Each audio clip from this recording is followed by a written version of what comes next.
দুর্বা গাছ দিয়ে আপনি আপনার আমাশা দূর করতে পারবেন। যাদের আমাশা কোনোভাবে ভালো হচ্ছে না তাদেরকে আমি বলবো আপনি আমাশা দূর করার জন্য এই দুর্বা গাছটা ব্যবহার করবেন। আপনার হয়তো আমাশা নাই, আপনার পরিবারে যে কারো থাকতে পারে অথবা যে কোনো সময় আপনার পরিবারে যে কারো হইতে পারে। এই জন্য আমি মনে করি যে চিকিৎসাটা অবশ্যই শিখে রাখা প্রয়োজন।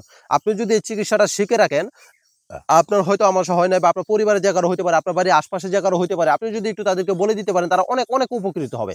আমাশাটা কিভাবে দূর করবেন? যদি আমাশা থাকে তাহলে দিন দিন শরীর দুর্বল হয়ে যায়, অনেকগুলো রোগের কাছে রোগ টেনে আনে এই আমাশা।